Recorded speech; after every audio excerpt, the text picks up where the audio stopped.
All you that are true lovers, I beseech you pray the gods for fair weather upon the 7th night of the 7th moon. For patience sake and for dear love's sake, pray and be pitiful that upon that night there be neither rain, nor hail, nor cloud, nor thunder, nor creeping mist. Hear the sad tale of the star lovers, and give them your prayers. The weaving maiden was the daughter of a deity of light. Her dwelling was upon the shore of the Milky Way, which is the bright river of heaven. All the day long she sat at her loom and piled her shuttle, weaving the gay garments of the gods. Warp and woof, hour by hour, the colored web grew till it lay fold on fold piled at her feet. Still she never ceased her labor, for she was afraid. She heard a saying, "Sorrow, age-long sorrow, shall come upon the weaving maiden when she leaves her loom." So she labored, and the gods had garments to spare. But she herself, poor maiden, was ill-clad. She recked nothing of her attire or of the jewels that her father gave her. She went barefoot and let her hair hang down unconfined. Ever and anon a long lock fell upon the loom, and back she flung it over her shoulder. She did not play with the children of heaven, or take her pleasure with celestial youths and maidens. She did not love or weep. She was neither glad nor sorry. She sat weaving, weaving, and wove her being into the many-colored web. Now her father, the deity of light, grew angry. He said, "Daughter, you weave too much." "It is my duty," she said.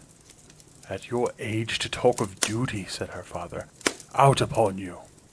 "Wherefore are you displeased with me, my father?" she said, and her fingers plied the shuttle. "Are you a stalk or a stone, or a pale flower by the wayside?" "Nay," she said, "I am none of these." "Then leave your loom, my child, and live. Take your pleasure, be as others are." "And wherefore should I be as others are?" she said. "Never dare to question me. Come, will you leave your loom?" She said, "Sorrow, age-long sorrow, shall come upon the weaving maiden when she leaves her loom."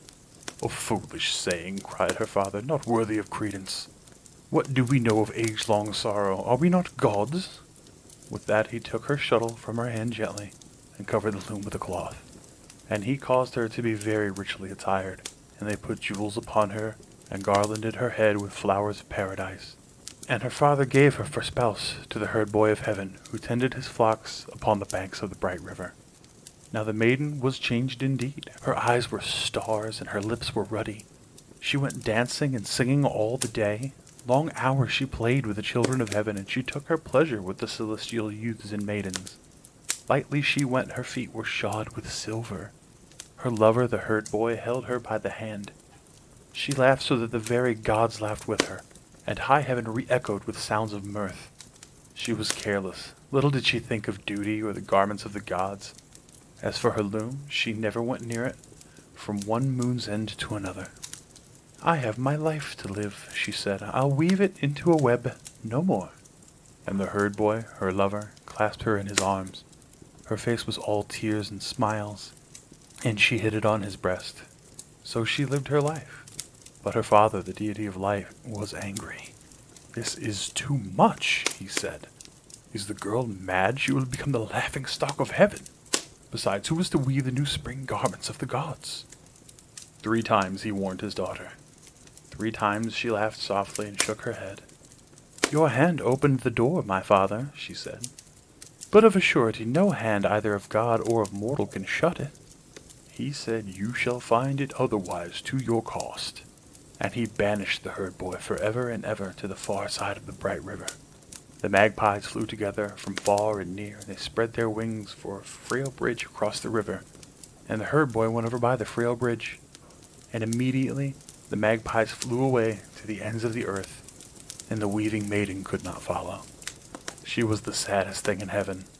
Long, long she stood upon the shore, held her arms out to the herd boy, who tended his oxen desolate in tears. Long, long she lay and wept upon the sand. Long, long she brooded, looking on the ground. She arose and went to her loom. She cast aside the cloth that covered it. She took her shuttle in her hand. "Age-long sorrow," she said. "Age-long sorrow." Presently she dropped the shuttle. "Ah," she moaned, "the pain of it." And she leaned her head against the loom. But in a little while she said, "Yet I would not be as I once was. I did not love or weep. I was neither glad nor sorry. Now I love and I weep.